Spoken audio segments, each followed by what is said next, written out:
Bueno, vamos a tratar de seguir avanzando poco a poco aquí en Mateo 24, nuestro estudio que ya lleva, esta sería la 22ª parte, así que ya lleva un tiempo largo.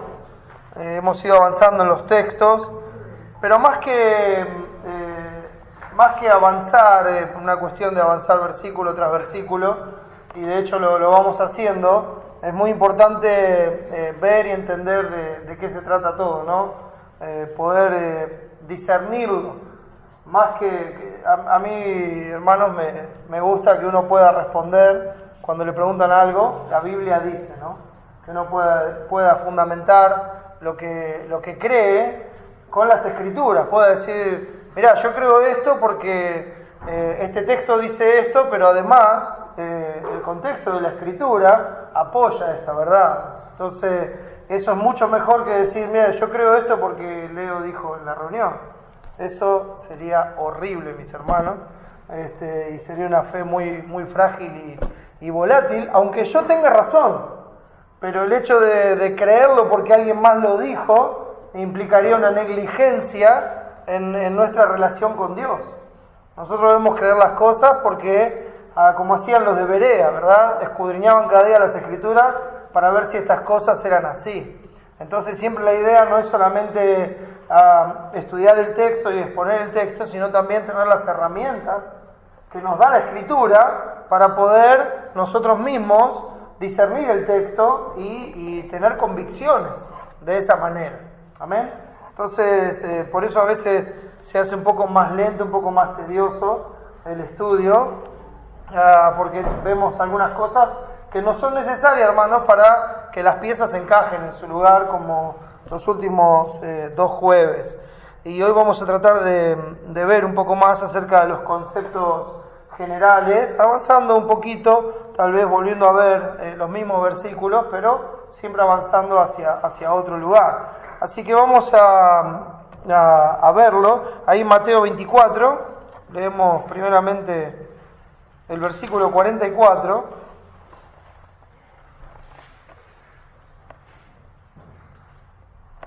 que dice así: por tanto también vosotros estad preparados, porque el Hijo del Hombre vendrá a la hora que no pensáis. El tema central que estamos tratando es preparados, velando, orando y trabajando. Y hoy veremos la gran tribulación y la segunda venida, una segunda parte de esto. Trataremos de ver algún aspecto más que nos ayude a discernir en este contexto estos 2 temas centrales. Es lo que hemos visto, ¿no? Que hay 2 temas centrales en este discurso que están absolutamente ligados en muchos aspectos que comparten, y esto tenía relación con las preguntas que habían hecho los discípulos. ¿Cuándo serán estas cosas? Hablando de la destrucción del templo, la desolación de Jerusalén. ¿Y qué señal habrá de tu venida y del fin del siglo? Ese sería el segundo tema, la venida de Cristo y el fin del siglo. Entonces, el juicio sobre Jerusalén y la venida de Cristo y el fin del siglo son los 2 temas centrales que Cristo está contestando. Y vimos que a pesar de que están unidos por muchos puntos, muchos aspectos que se comparten en el sentido del juicio, en el sentido de la fase temporal, también hay aspectos particulares que nos ayudan a diferenciar de qué está hablando en el texto, ¿sí? Sin viajar, sin volar, sin inventar nada, lo podemos ver ahí claramente en el texto, siempre teniendo en cuenta el contexto de la Escritura.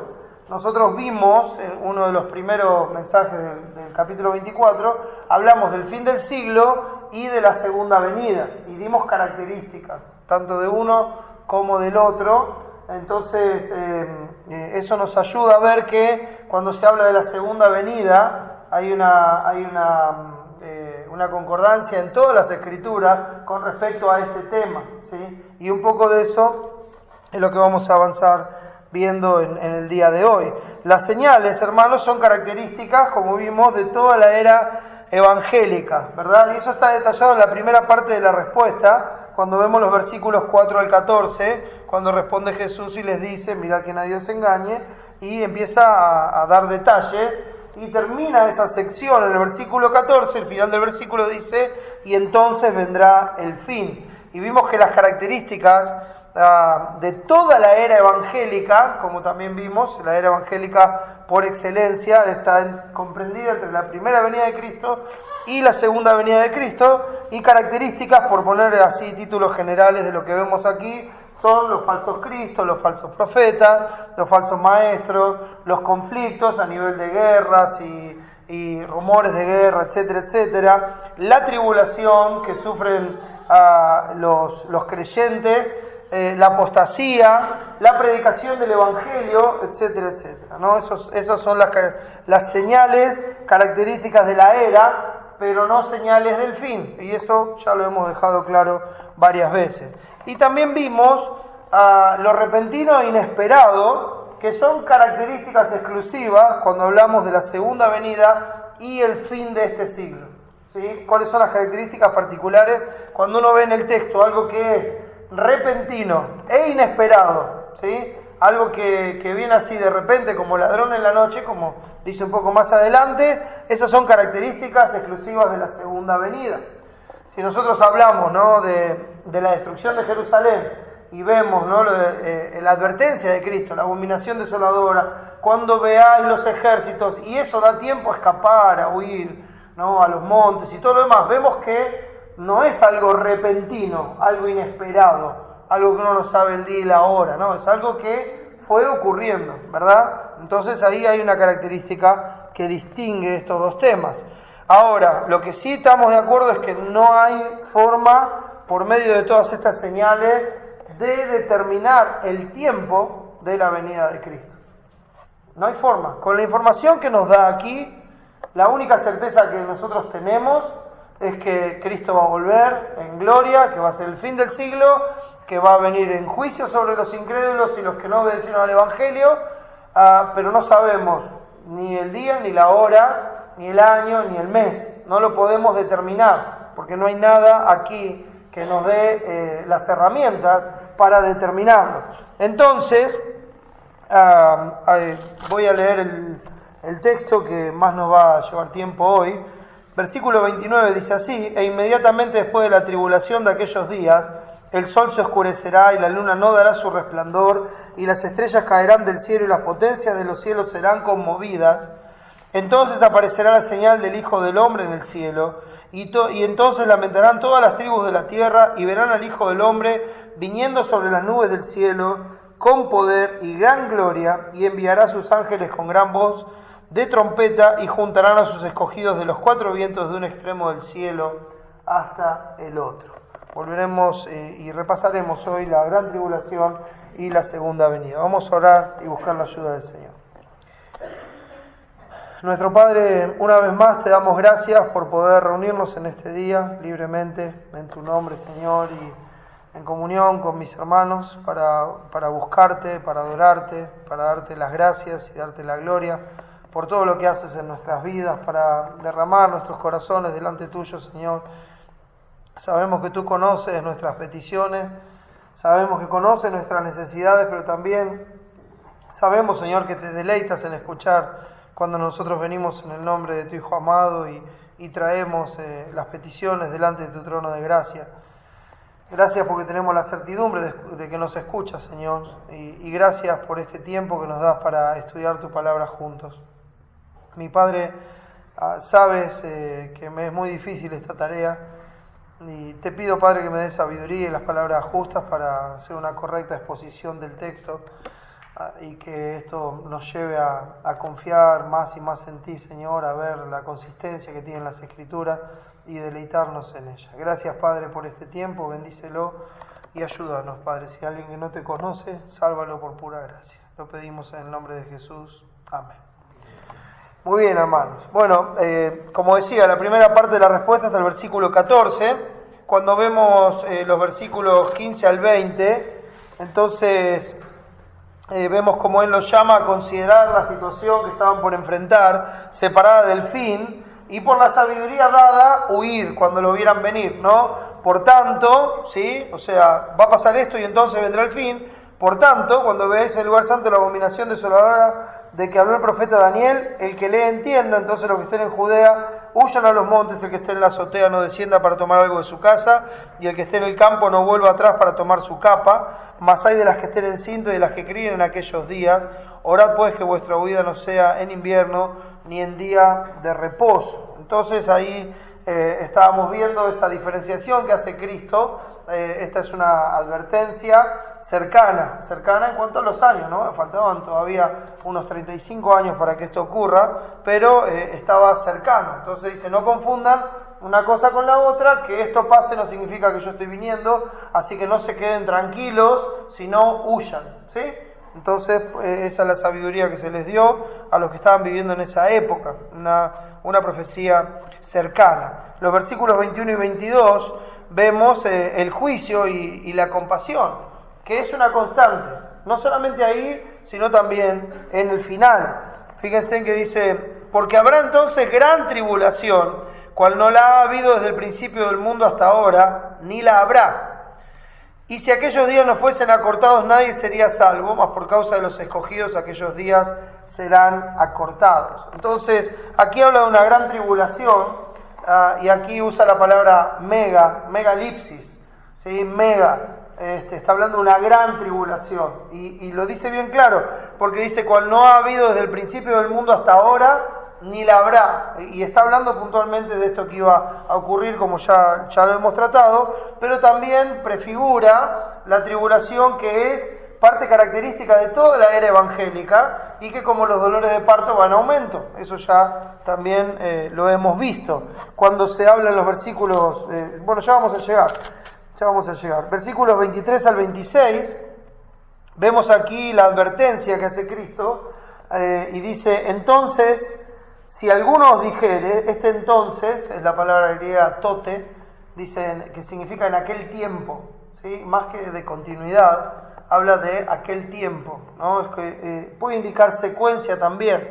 Se usa más que nada en el libro de Mateo, no en todo se usa la misma cantidad de veces, más de 90 veces lo usa Mateo, y la mayoría de las veces le da este uso, ¿no? Está hablando de algo, no viene inmediatamente o así, pero se refiere a un tiempo general más que un tiempo particular. Entonces, si alguno os dijere, mirad, aquí está el Cristo, o mirad, allí está, no lo creáis, porque se levantarán falsos cristos y falsos profetas, y harán grandes señales y prodigios, de tal manera que engañarán, si fuere posible, aún a los escogidos. ¿Sí? Y aclaro esto, el otro día estaba hablando con un hermano puntualmente de esto, cuando dice, harán grandes señales y prodigios, de tal manera que engañarán, si fuere posible, a uno de los escogidos, es hacer una comparación, ¿no? de algo que va a ser muy real, de algo que va a ser bien llamativo, y muestra la magnitud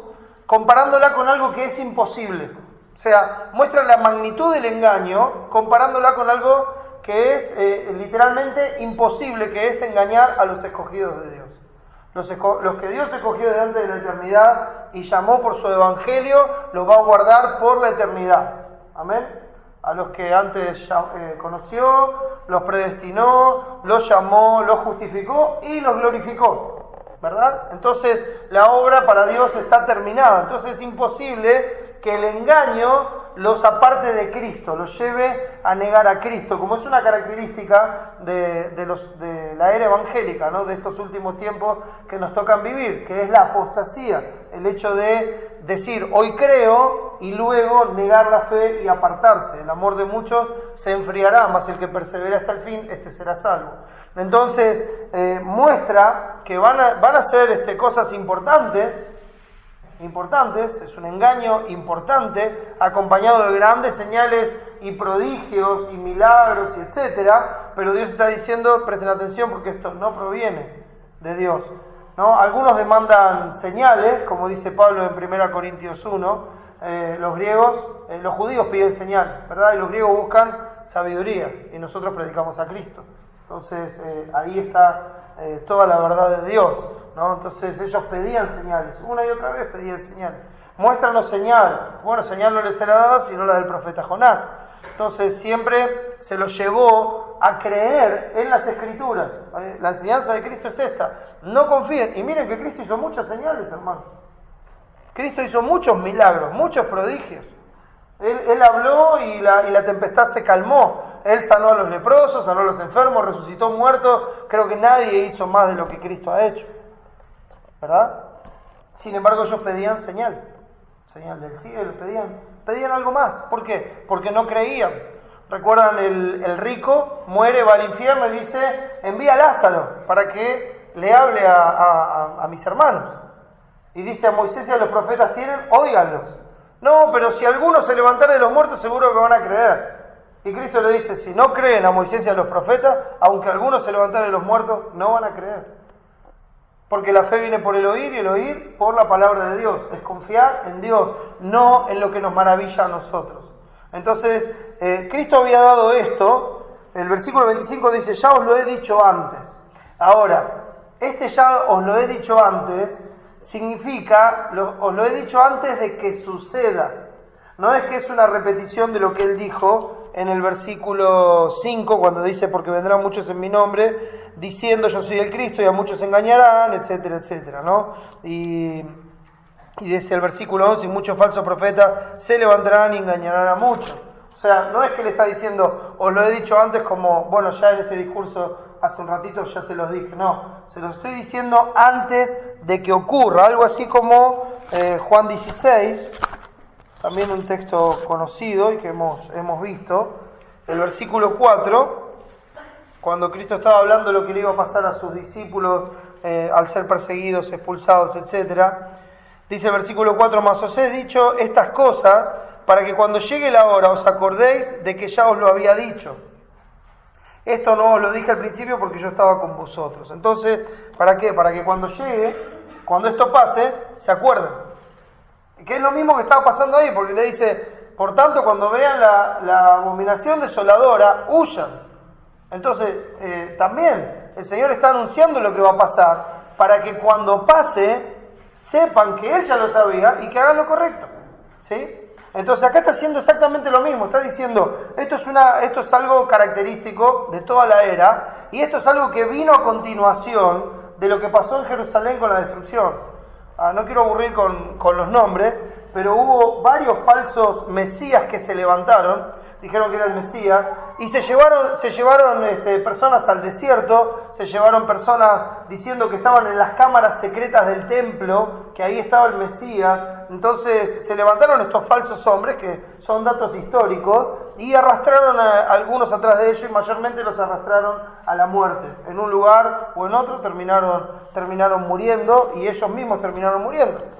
Y hermanos, sin ir muy lejos, nosotros sabemos de historias recientes y que han pasado a lo largo de los últimos años, donde se levantan estos falsos mesías y se llevan a la gente a una estancia en un campo. Después nos enteramos que hubo un suicidio masivo o cosas así, ¿verdad? Entonces son engaños. Y Cristo dice: ya os lo he dicho antes de que ocurra, ya se los advertí. Entonces, cuando pase, recuérdenlo. Y cuando lo recuerden, no le presten atención. Sigan confiando en lo que dice la palabra. Muy bien, avanzando en eso, versículo 26 dice: así que, si os dijeren, mirad, está en el desierto, en referencia a lo que estaba comentando recién, no salgáis, o mirad, está en los aposentos, no lo creáis. Otra versión dice en las cámaras secretas, hablando de estos lugares en el templo. ¿Por qué? Entonces tenemos dos razones, versículos 27 y 28. Porque como el relámpago que sale del oriente y se muestra hasta el occidente, así será también la venida del Hijo del Hombre. Entonces ahí vemos lo repentino, ¿verdad? Lo repentino y lo inesperado. ¿Sí? Lo repentino y lo inesperado. Entonces ahí habla de la venida. Si le dicen que acá está el Mesías, no le crean. ¿Por qué? Porque cuando Él venga va a ser repentino e inesperado, como un rayo. ¿Sí? Va a ser así, en un instante. Y el segundo es porque donde quiera que estuviera el cuerpo muerto, allí se juntarán las águilas, y esto nos habla acerca del juicio sobre aquello que está corrompido.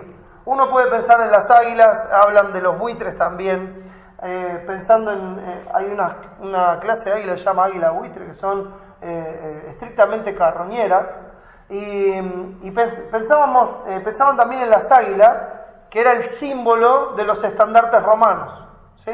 Como si viniera el juicio sobre lo que está corrompido, y esto habla de la misma forma, y también es una característica general cuando llega el juicio, y lo hemos visto esto varias veces, hermanos, como cuando llegan al colmo de la maldad, entonces viene el juicio sobre la ciudad, sobre el mundo, como el diluvio, y etcétera, etcétera, ¿no? Sobre Sodoma y Gomorra, sobre Canaán, cuando Israel llegó a la conquista, había llegado al colmo de la maldad. Bueno, donde quiera que estuviera el cuerpo muerto, allí se juntarán las águilas. Y llegamos a los versículos 29 al 31, que nos habla del juicio de la segunda venida unidos.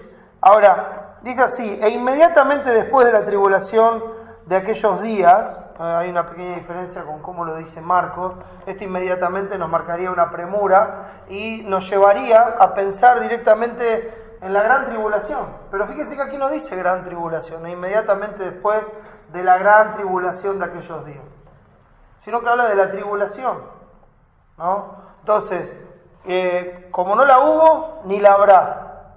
Pero la tribulación es una constante de la era evangélica, ¿sí? Es una constante de la era evangélica. Entonces, marcando esta diferencia, dice: inmediatamente después de la tribulación de aquellos días, el sol se oscurecerá, y la luna no dará su resplandor, y las estrellas caerán del cielo, y las potencias de los cielos serán conmovidas. Entonces aparecerá la señal del Hijo del Hombre en el cielo, y entonces lamentarán todas las tribus de la tierra, y verán al Hijo del Hombre viniendo sobre las nubes del cielo con poder y gran gloria. Y enviará a sus ángeles con voz de trompeta, y juntarán a sus escogidos de los cuatro vientos, de un extremo del cielo hasta el otro. Bueno, vamos a tratar de abocarnos al versículo 29, teniendo en mente todo el cuadro. Esto es un cuadro, hermanos, un cuadro completo, ¿sí? Son detalles del mismo cuadro, de la misma imagen, y eso es lo que está mostrando aquí. ¿Cuándo va a ocurrir esto? Bueno, después de la tribulación de aquellos días. Esto siempre hablando a futuro, ¿sí? Siempre hablando a futuro. Dice: el sol se oscurecerá y la luna no dará su resplandor, las estrellas caerán del cielo. También dice: caerán sobre la tierra, ¿verdad? No aquí en el texto, en otro texto. Dice: caerán sobre la tierra. Ahora, a razón de verdad, hermano, ¿usted se imagina una estrella cayendo sobre la tierra? ¿Alguien sabe la medida de las estrellas? El Sol es la estrella más cercana, ¿verdad? ¿Y cuántas veces es más grande que la Tierra? ¿Qué pasaría si esa estrella o estrellita, porque es mucho menor que las otras que vemos a lo lejos, cayeran sobre la tierrita? No quedaría nada, o sea.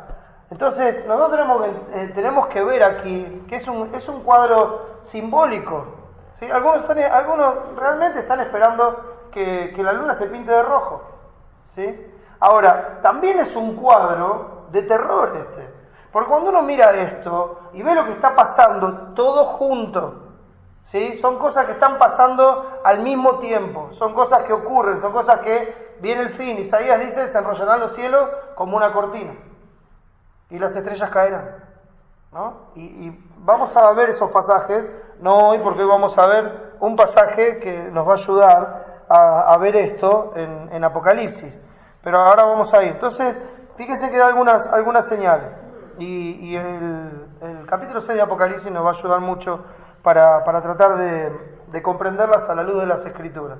El sol se oscurecerá y la luna no dará su resplandor. No está hablando de un eclipse, hermanos. Y las estrellas caerán del cielo, y las potencias de los cielos serán conmovidas.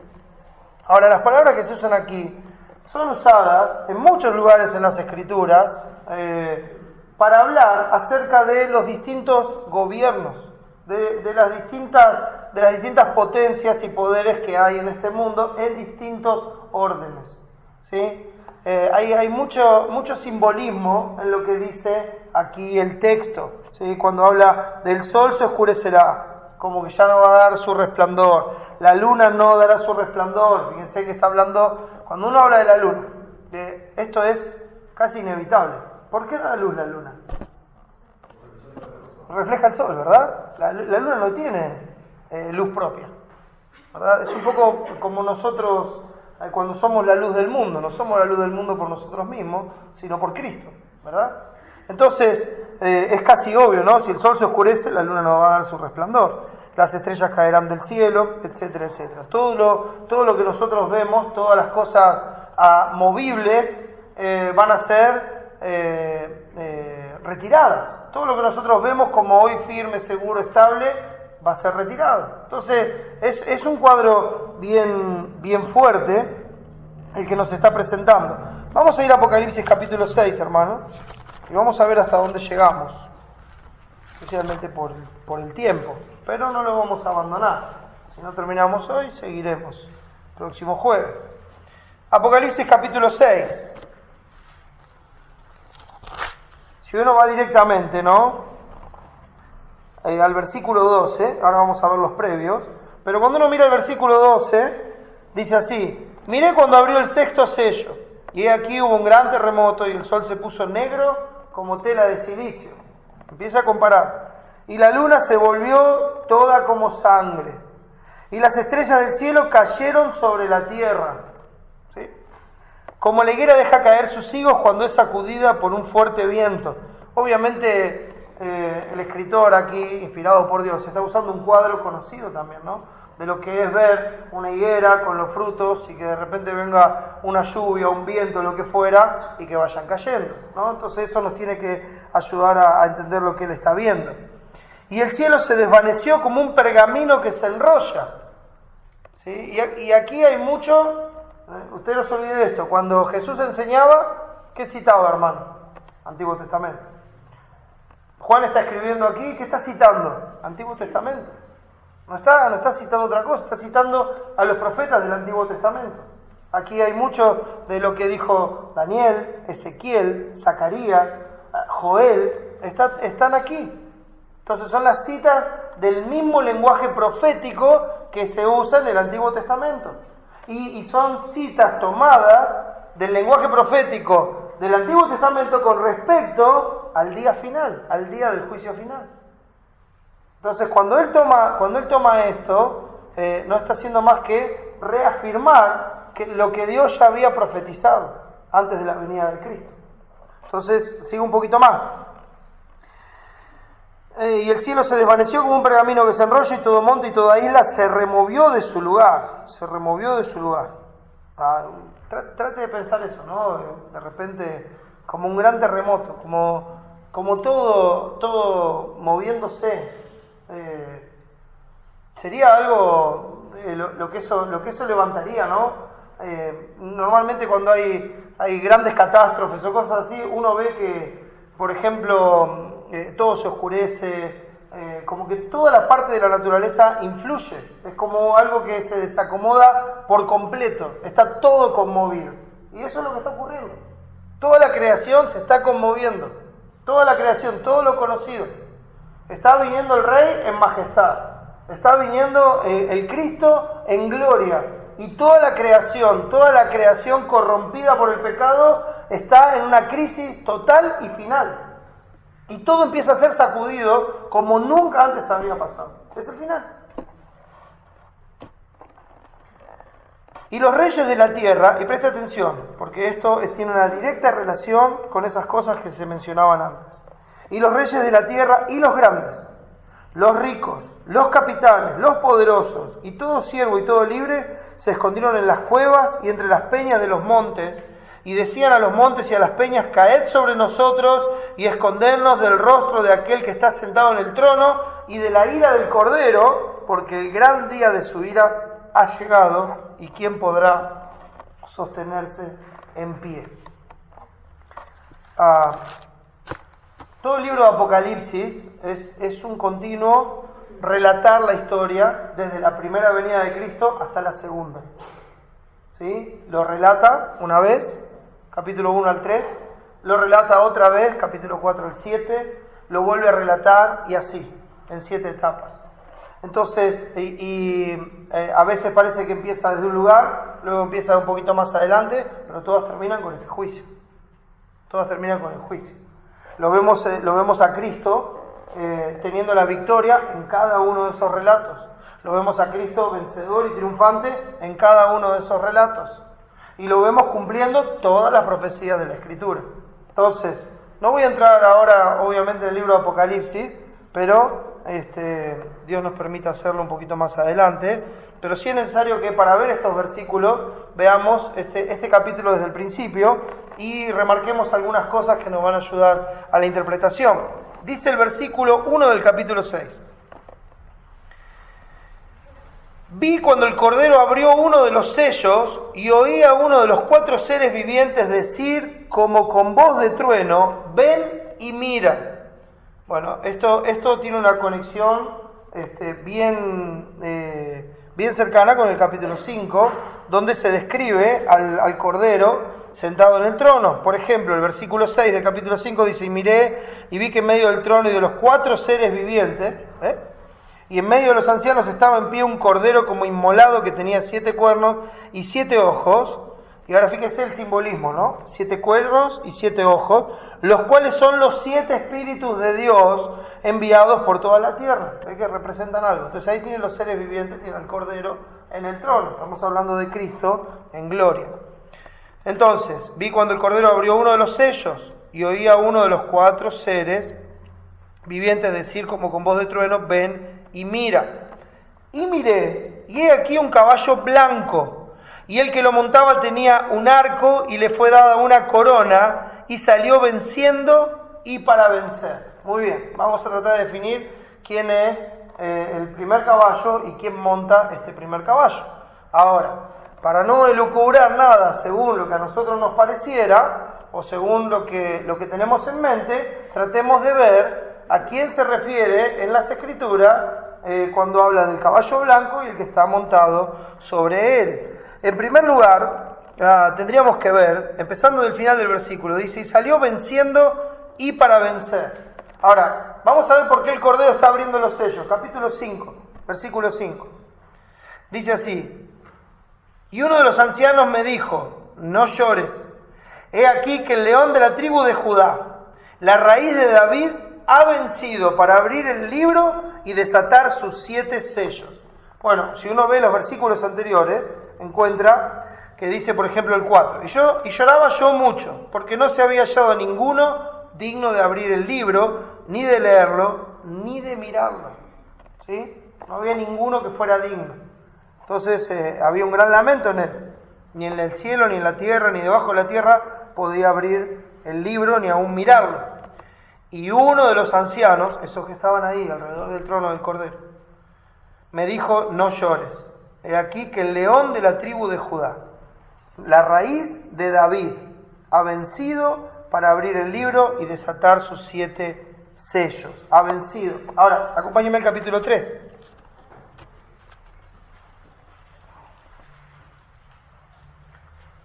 Primeros 3 capítulos habla de Cristo en medio de la iglesia, ¿verdad? Lo vemos a Cristo y vemos un cuadro muy, muy vivo de nuestro Señor en medio de la iglesia, acompañando a la iglesia. Y el versículo 21 del capítulo 3 dice, al que venciere, algo que también se repite en el capítulo 21, le daré que se siente conmigo en mi trono. ¿Se acuerdan en el capítulo 1 en esta sección? Cuando dice el versículo 6, y nos hizo reyes y sacerdotes para Dios, a su Padre, a Él sea gloria e imperio por los siglos de los siglos, amén. Y aquí dice, al que venciere, le daré que se siente conmigo en mi trono, así como yo he vencido. Así como yo he vencido y me he sentado con mi Padre en su trono. Entonces, ¿qué vemos? Vemos a Cristo habiendo vencido. Bueno, ¿de qué victoria está hablando aquí? Hermanos, está hablando de su victoria en el Gólgota, en la cruz del Calvario. Su victoria cuando fue a la cruz y cuando venció a todas las huestes espirituales de maldad, cuando venció al pecado, a Satanás, a la muerte, como bien lo describe Colosenses capítulo 2. Colosenses capítulo 2. El otro día me dijeron que me cuide de no hacer un exceso de información. Espero que no pase eso. Dice versículo 13, y a vosotros, estando muertos en pecados y en la incircuncisión de vuestra carne, os dio vida juntamente con él, perdonándoos todos los pecados, anulando el acta de los decretos que había contra nosotros, que nos era contraria, quitándola de en medio y clavándola en la cruz, y despojando a los principados y a las potestades, los exhibió públicamente, triunfando sobre ellos en la cruz. Entonces, ahí vemos al Cordero que ha vencido, ¿sí? Y después de eso, sabemos que él resucitó y que luego ascendió en gloria, y tenemos el Salmo 24 cuando nos muestra a Jehová, el Rey de Gloria, a Jesús entrando victorioso, como las puertas se abren a su paso, como todo el cielo está en silencio viéndolo entrar de su victoria, llevando cautiva la cautividad y yendo directo a sentarse en el lugar que le corresponde por mérito propio, que es el trono. Entonces lo vemos, él está sentado después de realizar la purificación de nuestros pecados, después de redimirnos, está sentado a la diestra de la majestad de las alturas, y eso significa en el trono, ¿sí? Entonces, él es el que ha vencido. Bueno, vimos en el capítulo 5, versículo 5, dice, la raíz de David ha vencido para abrir el libro y desatar sus 7 sellos, y eso muestra su dignidad. Y también, hermanos, él ha dicho a sus discípulos en Juan 16:33, en el mundo tendréis aflicción, pero confiad, yo he vencido al mundo. Entonces, él ha vencido al mundo y nosotros hoy, por medio de esa victoria, podemos vencer al mundo también.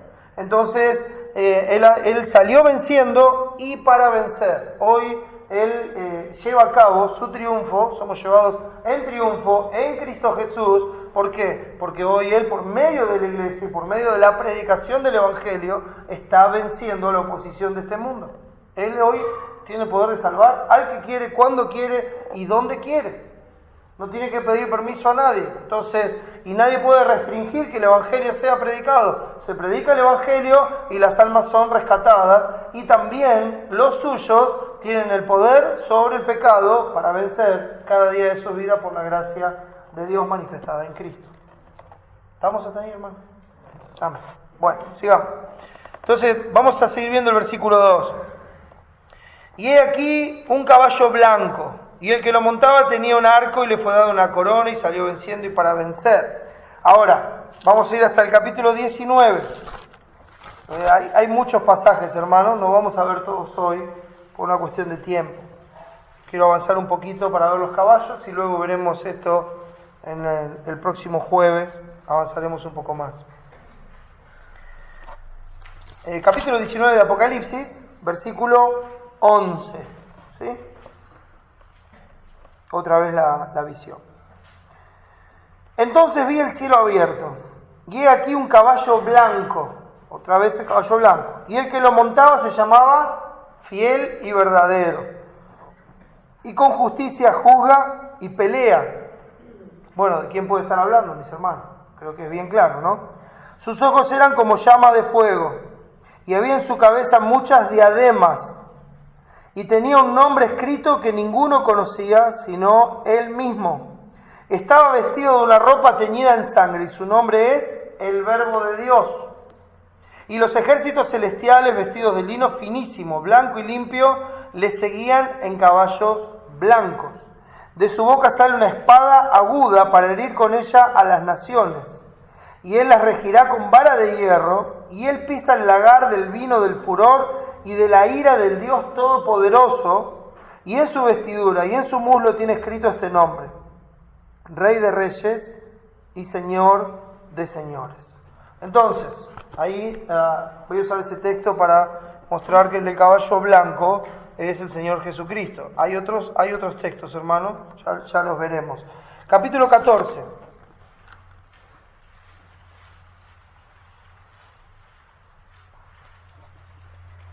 Dice así: miré y he aquí una nube blanca, y sobre la nube uno sentado semejante, capítulo 14, versículo 14, ¿lo dije?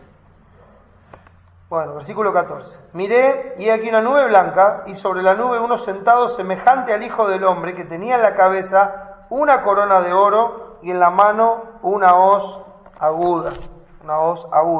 Entonces decía el versículo 2 del capítulo 6, y miré, y aquí un caballo blanco, y el que lo montaba tenía un arco, y le fue dada una corona, y salió venciendo y para vencer. Entonces el que está montado en el caballo blanco, y que tiene la corona, y que tiene la espada, es el Señor Jesucristo. Amén. El Cordero, claramente. Versículo 3. Cuando abrió el segundo sello, oí al segundo ser viviente que decía, ven y mira. Y salió otro caballo, bermejo, y al que lo montaba le fue dado poder para quitar de la tierra la paz y que se matasen unos a otros, y se le dio una gran espada. Bueno, segundo sello. Aquí el otro caballo, el bermejo. ¿Alguien sabe cómo es el color bermejo? Un rojo más oscuro, ¿no? Es un rojo bien fuerte. ¿Sí? ¿Está bien? Como esos caballos bien coloraditos. ¿Cómo le dicen? ¿Alazán? ¿Le dicen? Supongo que será un alazán. Y al que lo montaba le fue dado poder de quitar de la tierra la paz, y que se matasen unos a otros, y se le dio una gran espada. Acá gran, otra vez la palabra mega. Pero para la palabra espada, es el griego makaira, y lo vamos a ver porque makaira o majaira, como lo quiera pronunciar, no tengo ni idea cuál sería la pronunciación correcta, y no sé si hay mucha gente sobre este planeta que tenga a ciencia cierta cuál era la pronunciación correcta en aquel tiempo, ¿sí? Entonces, una gran espada, makaira, majaira. La definición para esa palabra no es lo que uno imaginaría una de esas espadas, veo como llevaban los templarios o los de la Edad Media, esa que empezaba por acá y terminaba en el pie, cuando la levantaban era como que hacía, bueno, no, esto es una descripción de una daga, es una daga, y para que usted tenga una idea, es esa daga, es ese cuchillo como el que se usaba para degollar en el sacrificio, ¿sí? Y es importante esta diferencia, porque después sí iba a hablar de una gran espada, enseguida nomás. Bueno, ya nos queda mucho. Dice, entonces se le dio esta gran espada. ¿Qué es el poder que tiene este caballo? Hermanos, acá está hablando, va a hablar en dos partes. Estos caballos salen con el primer caballo y están sujetos a ese primer caballo. O sea, vamos a decirlo así, trabajan para él. O sea, es él el que tiene el control sobre lo que está pasando. Y eso es lo que representa. Entonces, cuando uno ve esta parte, este texto no está hablando de la guerra. No está hablando de la guerra. ¿Vieron cuando el texto dice, no he venido a traer paz, sino espada? Bueno, es una referencia exacta a eso. Es una referencia a lo que pasa con los creyentes en este tiempo. Al ser entregados ellos mismos en sacrificio para su Señor, al ser perseguidos por su fe, al no poder vivir en paz en este mundo, al ser aborrecidos sin causa. Esto es exactamente lo que está pasando y es a lo que está haciendo referencia, y es importante esta diferencia. Me voy a apurar un poco y con la ayuda del Señor la próxima lo vamos a ver un poco más detallado. Y de paso usted tiene tiempo para estudiarlo también. Versículo 5 dice, cuando abrió el tercer sello, oí al tercer ser viviente que decía, ven y mira, y miré, y he aquí un caballo negro, y el que lo montaba tenía una balanza en la mano, y oí una voz de en medio de los 4 seres vivientes que decía, 2 libras de trigo por 1 denario, y 6 libras de cebada por 1 denario, pero no dañes el aceite ni el vino, algo que estábamos hablando antes. Entonces vimos que el aceite y el vino también hace referencia a las comodidades y digamos las riquezas terrenales de este mundo. Pero cuando está hablando aquí de los creyentes, ¿sí? Esto no está hablando de hambruna. ¿Por qué? ¿Por qué esto no habla de hambre, hermano? Porque claramente dice 2 libras de trigo por 1 denario. O sea, un día de trabajo, 2 libras de trigo. Para una persona estaría bien como para alimentarse ese día, ¿sí? Digamos que puede alimentarse ese día él solo, pero si tiene familia, en vez de comprar trigo, lo que tendría que hacer es comprar cebada, que es lo que dice a continuación, porque es lo que le alcanzaría con un día de trabajo. Esto habla, hermanos, no de hambre. ¿Por qué? Porque si usted tiene mucho dinero, puede comprar el trigo que quiera, ¿verdad? Acá no está diciendo que va a haber gente que no va a tener con qué comprar, ¿sí? Sino que está diciendo unos precios altos. Bueno, es un poco lo que estamos viviendo, ¿no? De repente uno ya no puede comprar lo que quiere, sino que compra lo que puede. Pero hay gente que todavía en el día de hoy, como están las cosas, compra lo que quiere, ¿verdad? No tiene que andar eligiendo o cuidando el bolsillo, sino que tiene, ¿sí? Entonces esto hermanos, también nos muestra cómo los cristianos son perseguidos en esta época por sus convicciones en formas económicas también, ¿verdad? Se habla del cristiano como alguien que vive por convicciones. Y de repente las presiones de este mundo llevan a que uno no llegue a tener todo lo que necesita para vivir según los niveles de este mundo. Y el cristiano tiene que esforzarse por suplir sus necesidades, por suplir las necesidades de su familia, y de repente si quiere tener un trabajo mejor, ¿qué tiene que hacer? Tiene que dedicarle más tiempo de su vida. Si quiere tener un trabajo mejor, ¿qué tiene que hacer? Le piden que trabaje el domingo, que trabaje en horarios que nadie trabajaría, entonces eso le permitiría tener una mejor vida en este mundo, ¿verdad? No sé si soy claro. Pero sabemos que por convicciones uno de repente desecha la ganancia para poder vivir para el Señor, para poder tener el tiempo para dedicarse a su Señor, y al mismo tiempo confía en la provisión de Dios para suplir para la familia, ¿sí? Entonces, cuando vemos acá, estamos viendo lo que dice también en Mateo 24, cuando habla de las señales, y habla específicamente, si vamos ahí por un instante nada más, Mateo 24, cuando uno ve las características generales de la era evangélica, en el versículo 9, después de hablar de las cosas generales que van a venir ahora con el cuarto sello, después de hablar de las cosas generales, dice, ahora hablando de lo que le pasa a los discípulos de Cristo, versículo 9, entonces os entregarán a tribulación y os matarán y seréis aborrecidos de toda la gente por causa de mi nombre. Muchos tropezarán entonces y se entregarán unos a otros y unos a otros se aborrecerán. Y si uno va a Mateo 13, cuando habla de la parábola del sembrador, marca una diferencia, ¿verdad?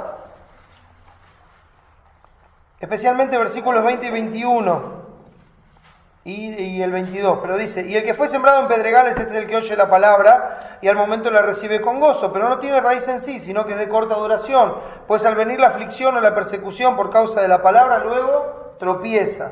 El que fue sembrado entre espinos, este es el que oye la palabra, pero el afán de este siglo y el engaño de las riquezas ahogan la palabra y se hace infructuosa, porque se entrega al modo de presión que el sistema de este mundo impone para la sociedad.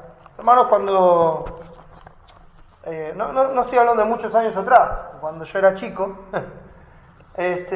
si usted no compraba, y algunos que están acá me van a acompañar en esto, si usted no compraba la comida el sábado de la mañana, usted el fin de semana no comía.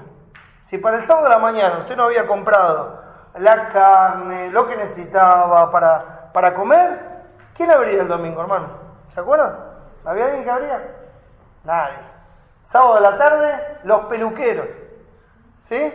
¿Pero qué pasaba con los peluqueros? El lunes no abrían. Y olvídense, porque tampoco trabajaban el domingo. O sea, el domingo era como un día que era impensado que alguien trabajara, solamente algunos atrevidos, ¿no? Pero no más que eso. Y estoy hablando de 40 años atrás, no estoy hablando de un siglo, 2 siglos atrás, cuando las cosas eran mucho más estrictas todavía. Luego llegó acá a la Argentina la época de los shopping, de los grandes hipermercados, la época de no cerramos nunca, y todo eso cambió. Y eso ha llevado una presión sobre todo tipo de comercio, que para competir y para mantener ingresos que les permitan sostener a su familia, tienen que entrar en esa misma vorágine. ¿Amén? Los cristianos, con convicciones, no entran en esa vorágine. No se ofrecen a esa vorágine. Los cristianos con convicciones viven para la gloria de su Señor. ordenan su vida. Y eso muchas veces les cuesta su estilo de vida. Les cuesta su estilo de vida. Hermano, ¿quiere servir al Señor? Le va a costar su estilo de vida. Déjeme que se lo diga y sépalo, porque no es algo oculto. Y si alguien le dice lo contrario, no es verdad. Si usted quiere servir al Señor y quiere dedicarle su vida y honrarlo en todo lo que el Señor lo ha llamado a hacer, le va a costar su estilo de vida. Si antes usted entraba con el carrito y cargaba todo lo que quería, sin mirar los precios, esto me gusta, esto también, así, empieza a servir al Señor, empieza a vivir como es digno del nombre de Dios, empieza a ordenar sus tiempos en base al servicio del Señor y no a las demandas de este mundo, y se va a dar cuenta cómo su estilo de vida empieza a cambiar. Pero al mismo tiempo va a ver que ese estilo de vida, que en muchos casos nos vuelve miserables, ¿sí? Nos vuelve miserables en el trato con los hermanos, en el trato con Dios, en el trato con los demás, en el trato con mi familia, en el trato mío, me vuelve miserable. Ese estilo de vida nos vuelve miserable. Va a ser reemplazado por un estilo de vida mucho más sencillo, pero gozoso. Mucho más sencillo, pero gozoso. Un estilo de vida marcado por la confianza en el Señor, marcado por el gozo que el Señor da, marcado por el descanso en el Señor. Y uno empieza a dejar de lado las cosas tan atractivas de este mundo. Bueno, eso es lo que le toca vivir a los creyentes en este tiempo. Esto es así, hermano. Fue así en Egipto, cuando querían salir y les dijeron, ustedes están pensando en Dios porque están ociosos. Entonces les dieron más trabajo para que no piensen en Dios.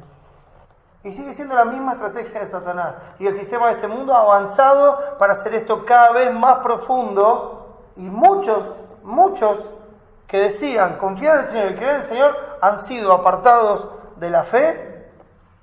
Han sido apartados de la fe por cuestiones económicas, de tiempo, de deseos de este mundo, por no tener convicción. Y ahí se muestra quién es quién. Entonces, estas son cosas que son permitidas por el Señor y son cosas que empiezan a mostrarse en nuestras vidas y son parte de la tribulación que nos toca vivir como cristianos. Ahora, también hay una tribulación general, se me ha ido el tiempo tremendamente, pero voy a hacer un repaso muy breve. Cuando abrió el cuarto sello, oí la voz del cuarto ser viviente que decía, ven y mira. Miré, y aquí un caballo amarillo, y el que lo montaba tenía por nombre Muerte, y el Hades le seguía. Normalmente la muerte y el Hades van juntos, ¿no? La muerte se va ocupando de quitar la vida, y el Hades se va ocupando de juntarlos. ¿Sí? Esa es la relación que tiene. Por nombre Muerte, y el Hades le seguía. Y le fue dada potestad sobre la cuarta parte de la tierra para matar con espada. Espada. El griego ronfaya.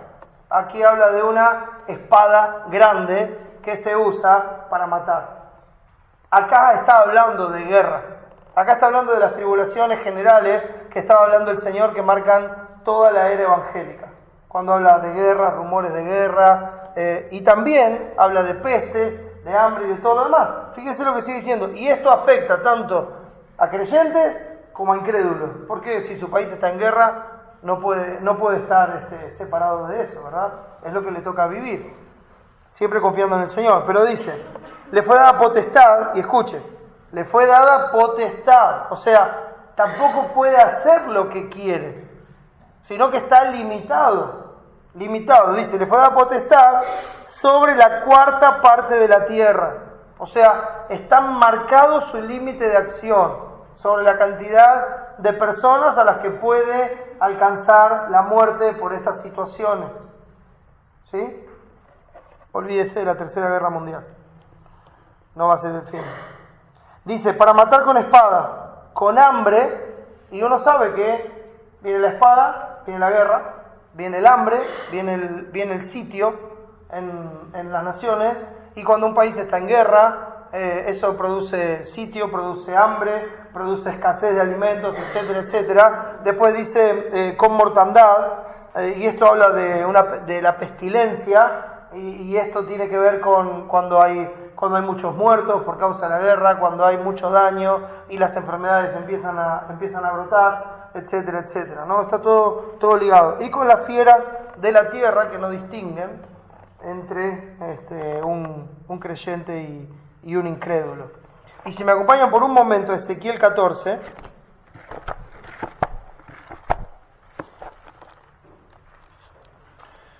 Ezequiel 14,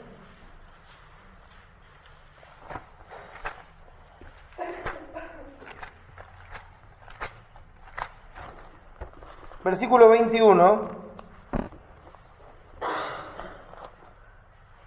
dice así: por lo cual así ha dicho Jehová el Señor, cuánto más cuando yo enviare contra Jerusalén mis 4 juicios terribles, espada, hambre, fieras y pestilencia, para cortar de ella hombres y bestias. Sin embargo, he aquí que daré en ella un remanente, hijos e hijas, que serán llevados fuera. He aquí que ellos vendrán a vosotros, y veréis su camino y sus hechos, y seréis consolados del mal que hice venir sobre Jerusalén, de todas las cosas que traje sobre ella. ¿Se da cuenta la característica del juicio? La misma lista, solamente que está invertido en las dos últimas cosas. Entonces, luego vamos a ver eso. Esto es una tribulación general. Versículo 9 dice: cuando abrió el 5º sello, vi bajo el altar las almas de los que habían sido muertos por causa de la palabra de Dios y por el testimonio que tenían.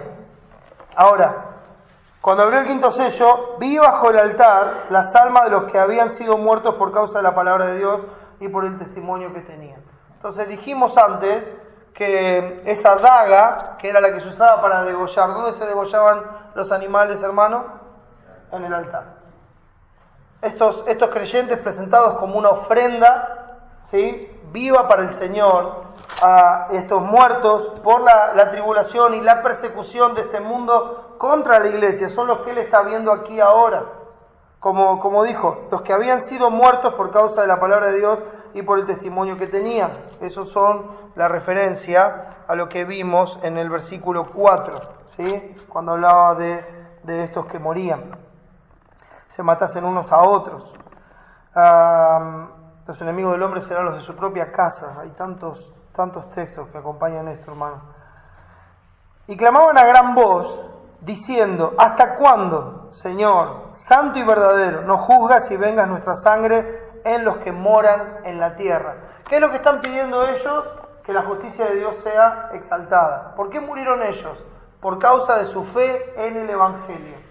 Entonces ellos no están pidiendo venganza personal, sino que están pidiendo que aquellos que despreciaron al Señor, o como dice Tesalonicenses, 2 Tesalonicenses 1, cuando habla de los que no creen en Dios ni obedecen al Evangelio, aquellos que despreciaron a Dios, aquellos que rechazaron a Dios y que por esa enemistad con Dios persiguieron a los que sí creían en Dios y que hoy duermen con Jesucristo, y que son los que Él está viendo acá, son los que están diciendo que el Señor haga justicia. Y dice el versículo 11, a estos santos: y se les dieron vestiduras blancas, y se les dijo que descansasen todavía un poco de tiempo, hasta que se completara el número de sus consiervos y sus hermanos, que también habían de ser muertos como ellos. ¿Sí? Es un número que uno no conoce, pero es un número que está en camino.